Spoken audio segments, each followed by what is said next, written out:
I met Bob almost 15 years ago when I moved to New York. We became friends and he opened me his world and I got to go on set with him. We even got to collaborate and work together at various occasions. And he knew I was an artist, so one day he told me, you should come and see my father's studio, who was a painter. And I was blown away by his work, but also by the studio that he kept intact since his father passed away 29 years ago. And I just thought that we should go back in there and open the files.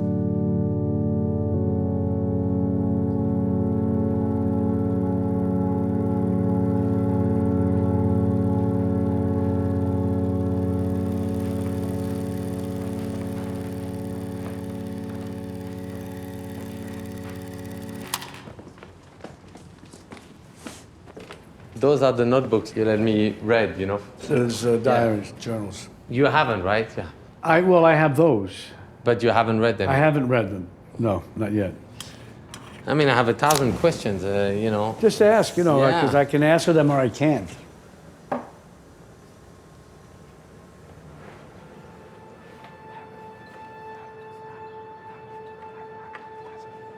I've been through those journals. There's so much in there. I mean, Right. It's so deep. It's like reading something from an artist that was struggling a lot with, you know, self-esteem and being recognized and not being recognized. Huge frustration. And so, do you think he was kind of an incredible artist, but that we're not born in the right time? He loved what he did. He was prolific, and that's the most important thing. But at the same time, it might only be one time, and most times it's only one time. And if you're lucky, you seize that moment, and things will work for you. But the main thing is that you have to love what you're doing. You're always doing it. And if the things like success come in a much, I'm making a living about it, you know, from acting. I always felt I could make a living from it. I realized that when I was very young. But to have real success, you can never predict. So my father, he'd even say that some artists are never recognized in their time. Maybe he was thinking about himself. I don't know.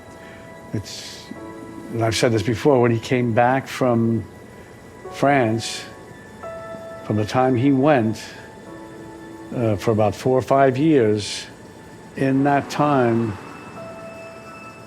the art scene had changed.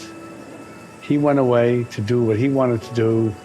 It was a romantic dream of his to go to France, and then that was for him his dream. Anything there? Yeah. You want to try I'll this? try it out. It's strong. Strong. Looks strong. In fact, I'll do this.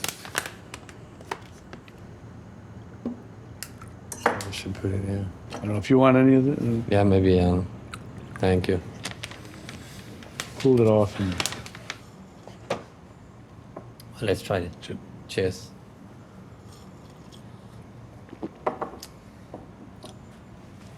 What do you think? okay. I'm a coffee maker? No, you hate it. That's okay. What kind of coffee is it? You know, one of the things that strikes me the most is how much you look alike. And the more I look at those footage, and also you have the same name. I mean, he's Robert De Niro Sr., but that's, Yeah. you know. Well, he's a senior, I'm a junior.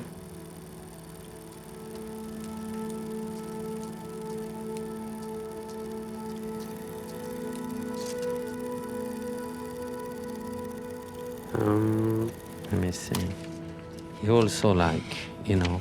He crossed out stuff. Yeah, crossed out stuff. So I know it was something that was crossed, but you see, Bobby says I'm not his father. Our morals don't agree. I love his hair fuzzy as a caterpillar. He looks but doesn't think like me. Yeah.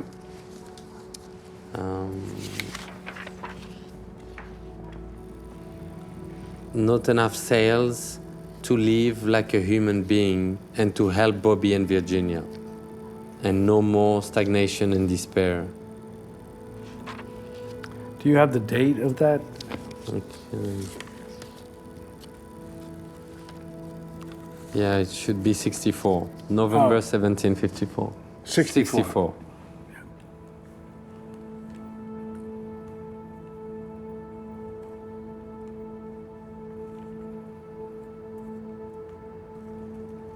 Then he was in Paris when he wrote that. Oh, yeah. He must have had to have been, I think.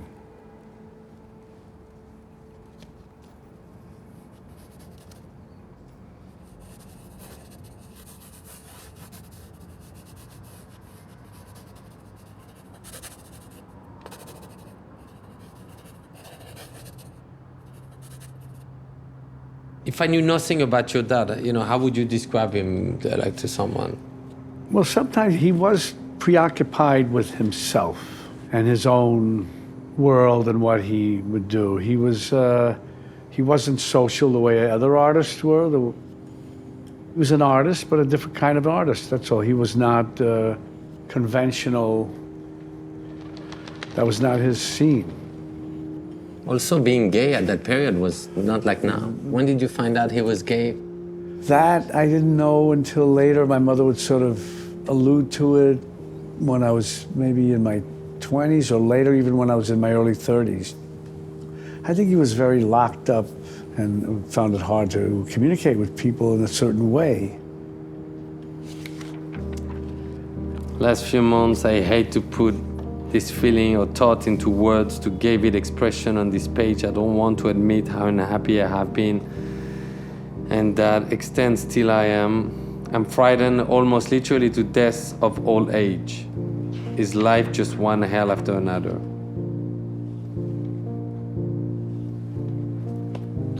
Yeah. Yeah,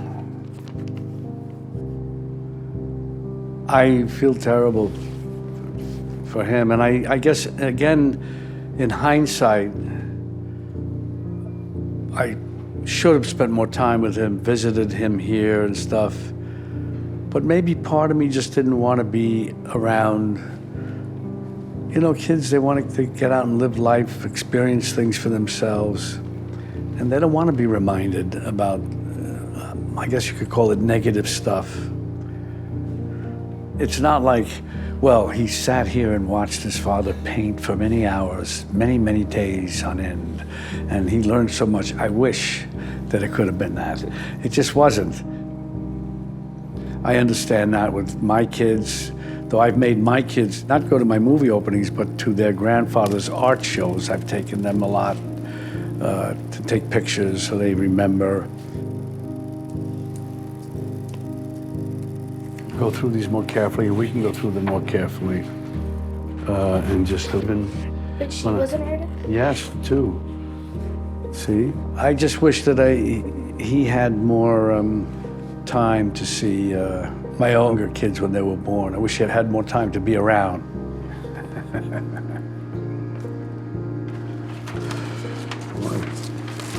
Did I sound? Wow. Elizabeth Irwin, Oh, the grade school, 8. yeah. That's your school? A school I went to for 2 years. You drew this bad. I did. What do you think? It's nice. What's she gonna say?